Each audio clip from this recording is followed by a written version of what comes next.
The diner's bell jingles as another customer walks in. I tighten my grip on the notepad and force a smile. My feet ache in these old sneakers, the soles worn thin from years of use. The lunch rush is in full swing, and the air smells like grease and coffee. I don't mind the work. It's honest. And it pays the bills. Barely. Order up. The cook shouts, sliding a plate of fries and a burger across the counter. I grab it, careful not to spill anything. My uniform is stained, but it's clean. That's all that matters. Here you go, sir, I say, placing the food in front of a man in a sharp suit. He doesn't even look up from his phone. Just grunts and waves me away. I'm used to it. People see the apron and the cheap shoes, and they think they know everything about me. My co-worker, Lisa, nudges me as I pass. You okay? You look tired. I shrug. Just another day. She frowns. You've been here, what, 3 years? Ever think about doing something else? I glance at my reflection in the napkin dispenser. Messy hair, dark circles under my eyes. Maybe someday I lie. The truth is, I could walk away right now if I wanted to. But that's not the plan. A group of loud businessmen take the corner booth. Their suits cost more than my rent. One of them, a guy with slick back hair, snaps his fingers at me. Hey waiter, we need menus. I grab them and head over. As I hand them out, the guy's eyes drop to my shoes, his lip curls. Nice kicks, he says, smirking. Where'd you get him? The dumpster? His friends laugh. My face burns, but I keep my voice steady. Can I start you off with drinks? He leans back, still grinning. Sure, but only if you promise not to step on my shoes with those things. More laughter. I jot down their orders and walk away, my hands clenched. Lisa gives me a sympathetic look. Ignore them. Rich jerks think they own the world. I nod, but inside, I'm counting the minutes until my shift ends. The rest of the afternoon drags. More orders, more fake smiles, more people who don't see me as anything but the guy who brings their food. When the clock finally hits 4 p.m., I untie my apron and clock out. Outside, the sun is starting to set. I take a deep breath, pulling my phone from my pocket. One missed call, my accountant. I'll call him back later. As I walk toward the parking lot, I hear voices behind me. It's the businessmen, still laughing about something. Then one of them says, "Look at this guy. Bet he takes the bus." I stop. For a second, I consider turning around, but then I reach into my pocket and press the button on my key fob. Across the street, the sleek, midnight blue Rolls-Royce Phantom lights up with a soft hum. The laughter stops. I don't look back. I just cross the street, open the door, and slide into the leather seat. The engine purrs like a satisfied cat. In the rearview mirror, I see them standing there, mouths open. The guy who mocked my shoes looks like he's seeing a ghost.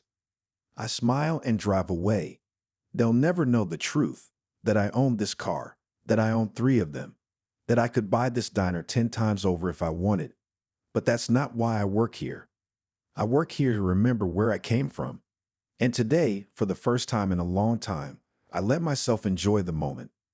Because sometimes, the best revenge is letting people realize how wrong they were about you. The next morning, my alarm buzzes at 5:30 a.m. I groan and roll out of bed. The apartment is small, just a studio with a kitchenette and a couch that folds into a bed. But it's mine. Well, technically, it's rented under a fake name. Can't have anyone digging into my real life. I pull on my same old sneakers, the ones with the frayed laces and the hole near the toe. They're comfortable, and that's all that matters. Before leaving, I check my phone. Another message from my accountant. The transfer went through. You're up another $200K this month. I don't reply. Money's never been the point. The diner is quiet this early. Lisa's already there, filling salt shakers. You look like you didn't sleep, she says. Just thinking, I mumble. About what? I almost tell her. About the Rolls-Royce. About the fact that I don't need this job. But then the bell jingles and in walks him, the slick-haired businessman from yesterday. Today, he's alone. He smirks when he sees me. Well, if it isn't the shoe king. I ignore him and grab a menu. Booth or counter?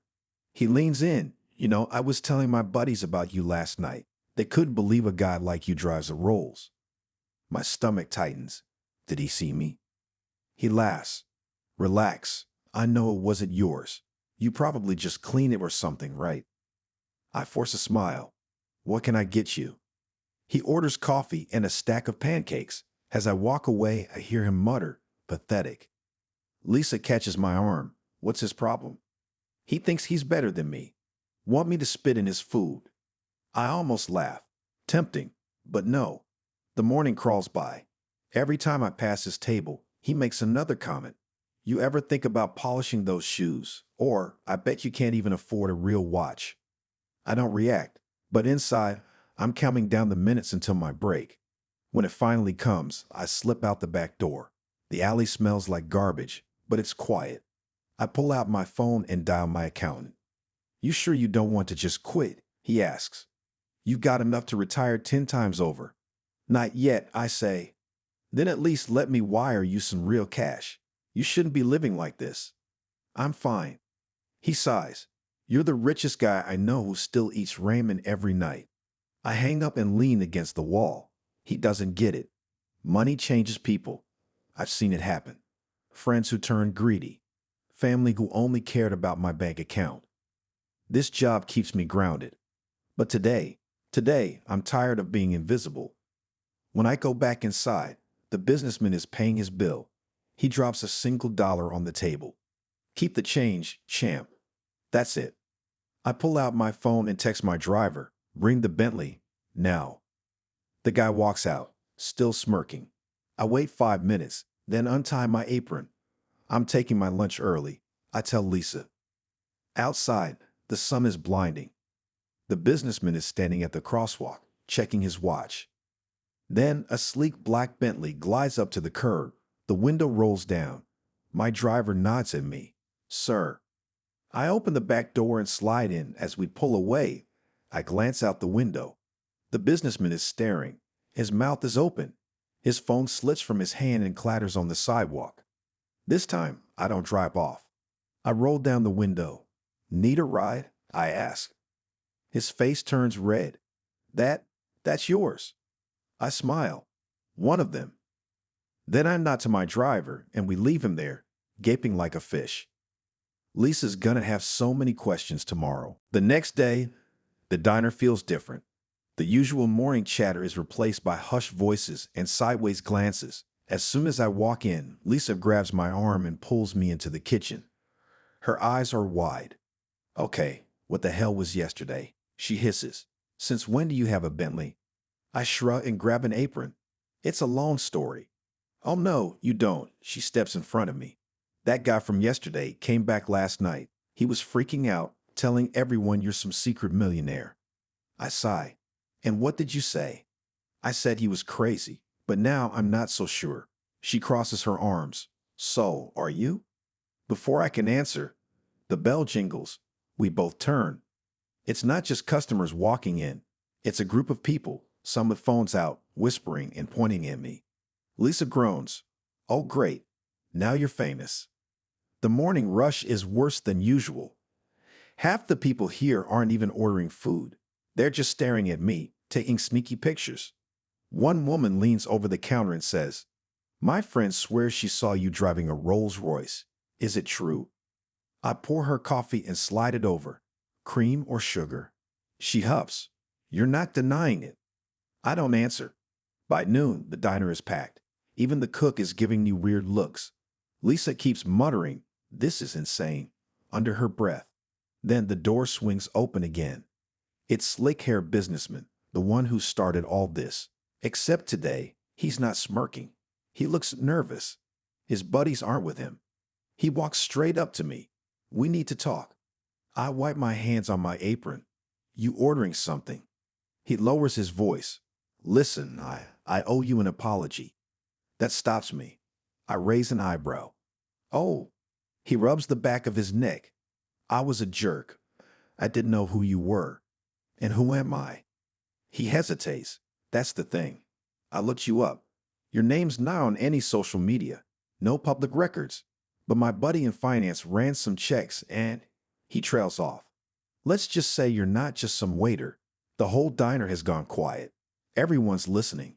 Lisa's mouth drops open. Wait, are you serious? The businessman swallows hard. I just want to know why work here if you're loaded? I look around at the staring faces. The cook, Lisa, the customers with their phones out. For 3 years, I kept my life private. But now, maybe it's time they know. I untie my apron. You really want the truth? Everyone nods. I take a deep breath. Because money doesn't make you happy. Silence. Then, from the back of the diner, someone starts clapping. I turn and freeze. It's my older brother, the one I haven't spoken to in 5 years. He's smiling. Always the dramatic one, huh? The room erupts in whispers. Lisa looks like she might pass out. My brother walks up and slings an arm around my shoulders. Missed you, little bro. I can't believe he's here. Last time we talked, it was over a fight about money, about how I changed after I got rich. But now he's grinning like nothing happened.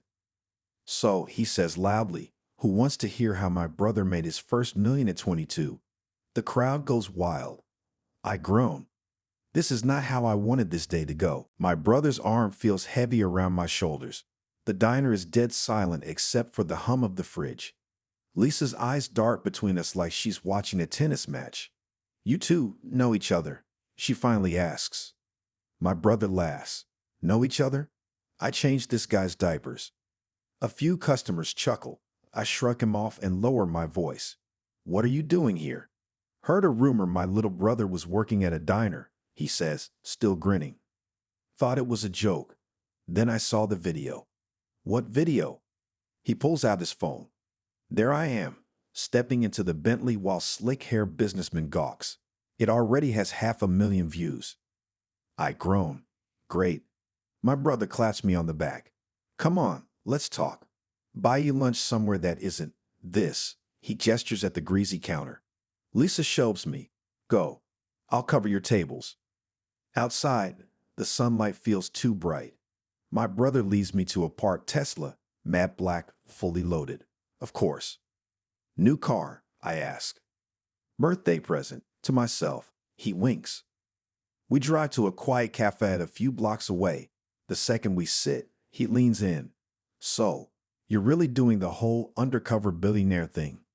I stir my coffee. It's not like that. Then what's it like? Because last I heard, you were living in a penthouse. Now you're wearing shoes with holes? They're comfortable. He sighs. Look, I get it. After mom and dad died, the money messed with your head. But this, he gestures at my thrift store clothes. This is extreme. I don't answer. He's not wrong. When the inheritance hit, I bought the cars, the watches, the stupid penthouse. Then one day I realized none of it meant anything. So I walked away. My brother sips his latte. You know, I tried to find you, hired detectives and everything. Why? Because your family, his voice cracks. And I miss you. The guilt hits me like a punch. I've been so focused on escaping my old life, I didn't think about who I left behind. I'm sorry, I mutter. Don't be. Just come home, or at least stop pretending you're broke. I glance out the window. A homeless man sleeps on a bench across the street. What if I like my life now? Then keep the job, but stop hiding. He slides a key across the table. Penthouse is still yours. Cleaners go every week. I stare at it. Part of me wants to refuse, but another part misses my old bed. Fine, I say, but no more detectives. He grins. Deal. When we get back to the diner, the crowd has doubled. News vans are parked outside. Lisa runs up, frantic. Dude, you're trending everywhere. My brother chuckles. Told you that video would blow up. A reporter shoves a mic in my face. Sir, is it true you're the missing heir to the Weston fortune? Lisa gasps. Wait, Weston? As in Weston Tech? That's $1 billion. I grab my brother's arm. We need to go. Now.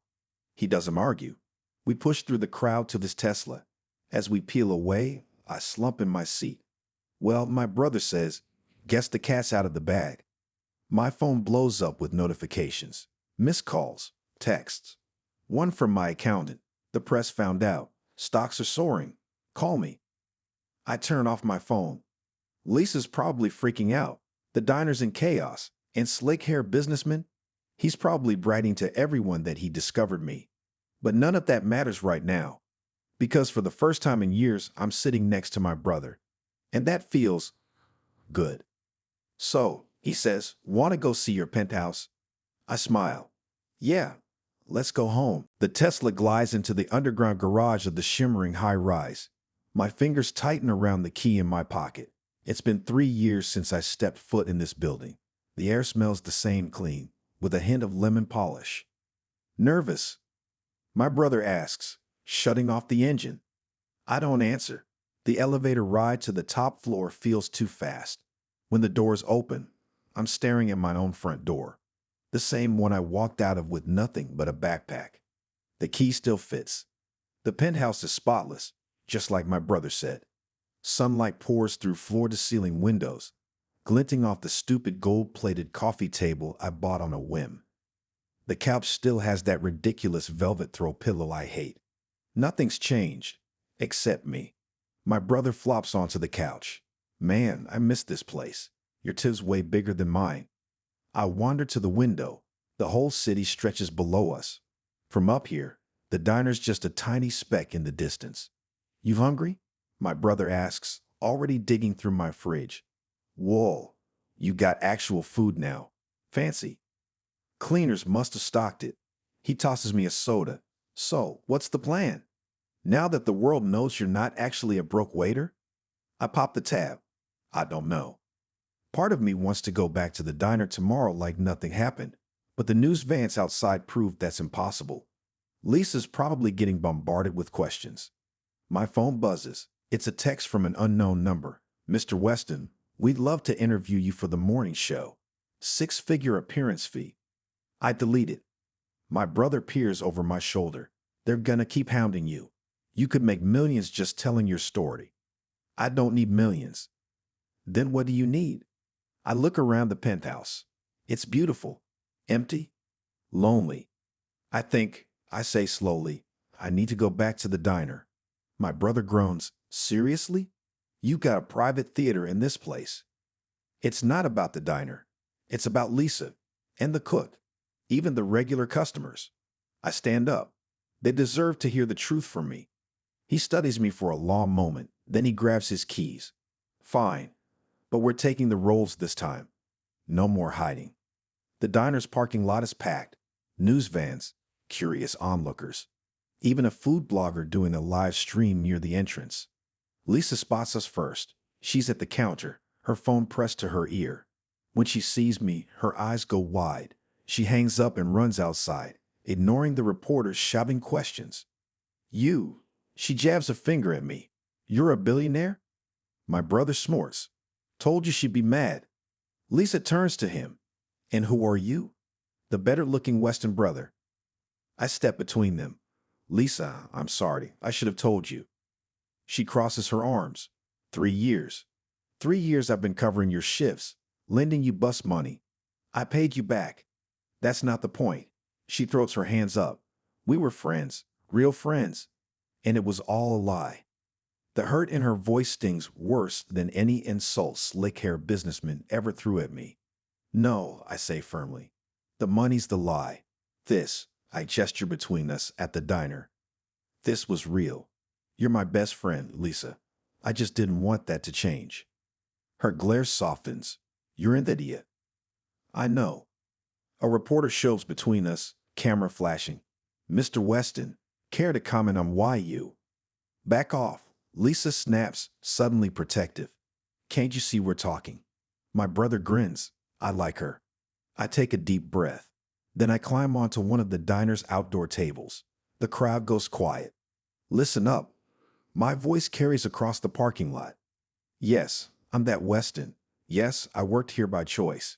No, I'm not giving interviews. I look down at Lisa. But I am giving everyone here free lunch today. On me. The crowd cheers. Lisa shakes her head. Still showing off, huh? I hop down. Old habits. As the crowd floods into the diner, my brother claps me on the back. Not bad, but you know this isn't over, right? Oh, I know. The money, the fame, the questions. But for the first time in years, I'm not running from it. Lisa loots her arm through mine. Come on, moneybags. You're washing dishes today. Billionaire or not, you're still on the schedule. I laugh. Some things, thankfully, never change. The diner feels different today. Sunlight streams through the windows, but it's not the usual quiet morning buzz. Every table is packed, not just with regulars, but with people holding phones, whispering, staring. The bell above the door hasn't stopped jingling. Lisa nudges me as she refills a coffee cup. You realize you've basically turned this place into a tourist attraction, right? I glance around. A group of teenagers in the corner are filming a TikTok, pointing at me like I'm part of the decor. Yeah, sorry about that. Don't be, she grins. Tips have never been better. My brother chose to help by holding court at the counter, telling exaggerated stories about our childhood to anyone who'll listen. And that little bro tried to buy a zoo because he thought lions were cool investors. I throw a napkin at him. He dodges, laughing. The cook, old man Henry, slides a plate of hash browns toward me. Kid, I don't care if you own a private island. You burn these again, you're fired. It's the first normal thing anyone said to me all morning. I grin. Yes, chef. Then the door swings open. The room goes quiet. Slick-haired businessman stands there, looking uncomfortable in a cheap suit instead of his usual designer one. He clears his throat. Can we talk? Lisa tenses. You've got some nerve. I hold up a hand. It's fine. I walk over, aware of every phone in the room turning toward us. What do you want? He shifts on his feet. I got fired. That surprises me. Why? My boss saw the video. Said I embarrassed the company by mocking a Weston. He won't meet my eyes. Look, I was a jerk. I get it. But I've got a kid on the way. I came to apologize. Properly. The room waits. I could humiliate him, make him beg. God knows he deserves it. But then I think about the diner, about how this place taught me that everyone has a story. I sigh, sit down. He blinks. What? You hungry or not? He hesitates, then slides into a booth. I grab a menu and toss it in front of him. Special today is pancakes. They're good. As I walk away, Lisa catches my arm. You're seriously serving him? Yeah. Why? I watch as the man nervously straightens his tie. Because everyone deserves a second chance. The day passes in a blur. More customers, more photos. At one point, a news crew tries to barge in, but Lisa blocks them with a tray. Buy something or get out. By closing time, I'm exhausted. My brother left hours ago, too much common folk energy, and the crowd finally thinned out.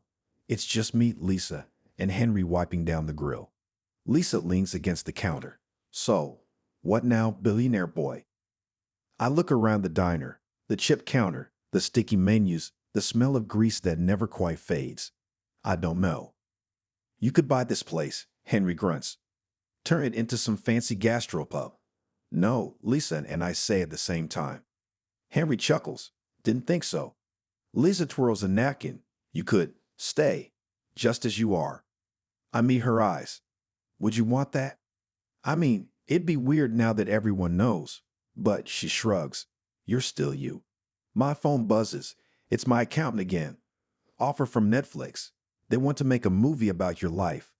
I show Lisa. She gasps. Who would play me? Some A-list actress, probably. I vote for Margot Robbie. We laugh.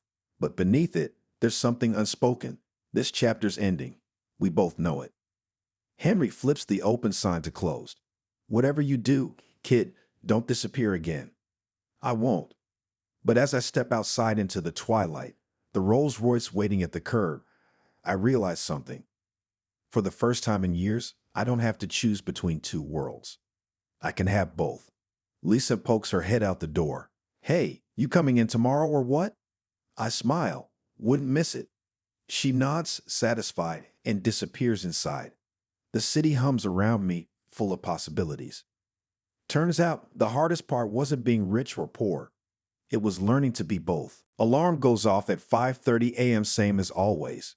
But today, instead of my cramped studio, I wake up in the penthouse. silk sheets, view of the city, and a text from my brother. Don't forget charity gala tonight. Wear a real suit for once. I groan. The drive to the diner feels different now. No hiding. The rolls purse through downtown, and people turn their heads. Some wave, some take pictures. I wave back. Lisa's already at the diner when I arrive, cracking eggs one-handed like always. Look who decided to show up, she says, but she's smiling.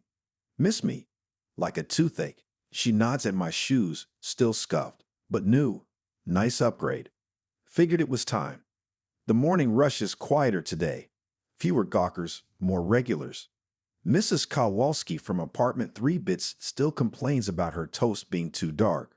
Old Jim at the counter still reads his newspaper upside down. Some things don't change, no matter how much money you have. Then the door jingles. It's slick-hair businessman, except his hair's not slick today. It's messy, like he forgot to style it. He's holding a folded newspaper. Morning, I say. He slides onto a stool. I brought you something. He opens the paper. There's a full-page ad. Apology to Mr. Weston. I was arrogant and cruel. You taught me humility. Michael. Lisa whistles. That had to cost a fortune. Michael shrugs. Sold my watch. I don't know what to say, so I slide a coffee toward him. On the house. He takes it with shaky hands. I got a job. At a smaller firm. Pays less, but he meets my eyes. They don't tolerate jerks there. Lisa pats his shoulder. Welcome to Redemption Club, buddy. Noon brings a surprise. My brother struts in, wearing sunglasses indoors like a movie star. Breaking news, he announces. The Weston Foundation just donated $2 million to local food banks. Lisa drops a plate. What? I stare at him. Since when do we have a foundation? Since I set one up yesterday. He grins. Figured if you're gonna be the humble billionaire poster boy, we might as well make it official. The diner erupts in applause. My face burns. Henry mutters, should have bought us new fryers first, but he's hiding a smile. My brother leans in. Oh, and you're giving a speech tonight at the gala. No backing out. I groan. I hate speeches. Too bad. It's your money now. Own it. Lisa shoves a pen at me, writes something good, and mention me. Evening comes too fast. The gala's at the ritziest hotel in town. Chandeliers, champagne towers, a red carpet lined with photographers. My brother straightens my tie. Ready? No. Good. Keeps you honest. They announce my name. The crowd turns. Hundreds of eyes. Flashing cameras. My stomach churns. Then I spot Lisa and Henry in the back. Lisa in a borrowed dress. Henry scowling in a suit that looks like it's strangling him. Lisa gives me a thumbs up. I step up to the mic. Ah, hi. The crowd laughs politely. I'm not good at this. A week ago, I was just a waiter. Murmurs ripple through the room. But here's what I learned. Money doesn't change who you are. It reveals who you've always been. I glance at my brother. He nods encouragingly. So tonight, instead of talking about wealth, let's talk about worth. The kind you can't put a price on. I lift my glass. To the people who see you. Not your wallet. To second chances. And to diner coffee that could fuel a rocket. Lisa whoops. The crowd laughs. As I step down, my brother squeezes my shoulder.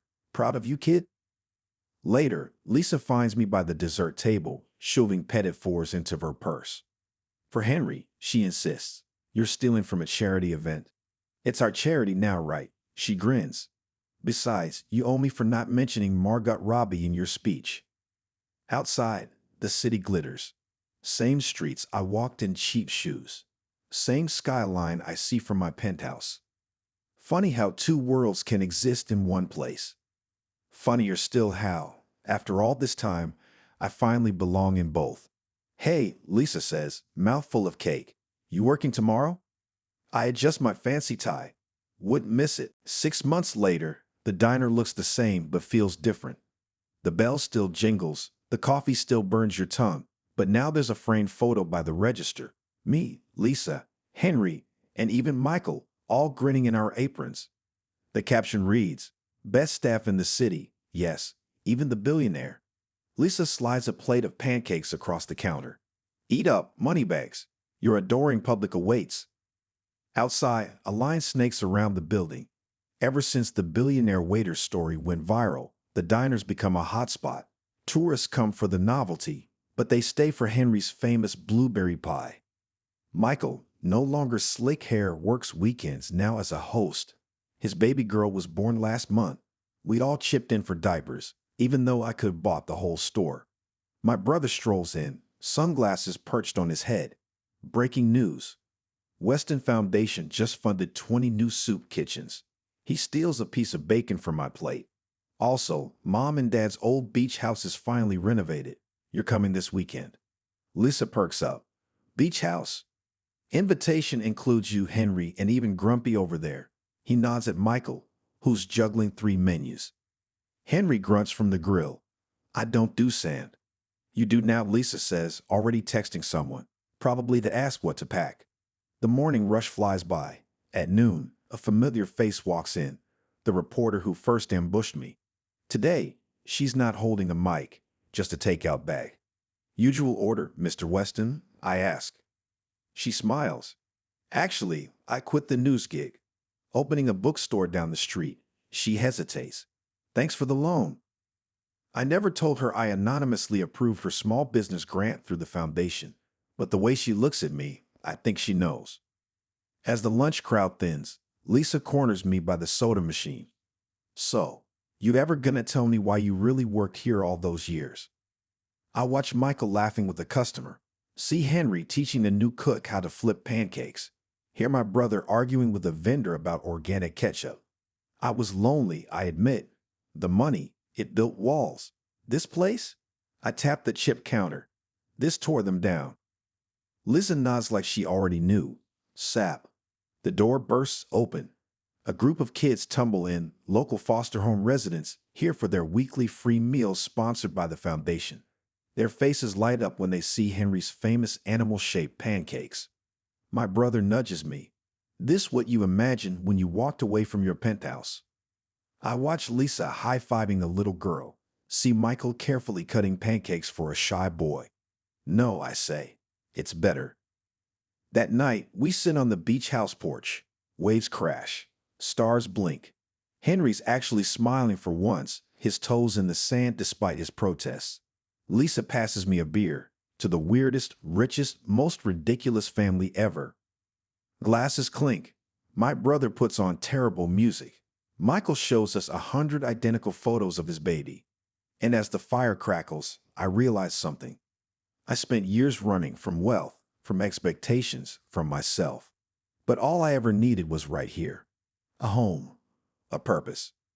People who'd love me with or without zeros in my bank account. Lisa throws a marshmallow at my head. Stop thinking so hard, Weston. I laugh and toss it back. No more hiding. No more pretending. Just living. Finally,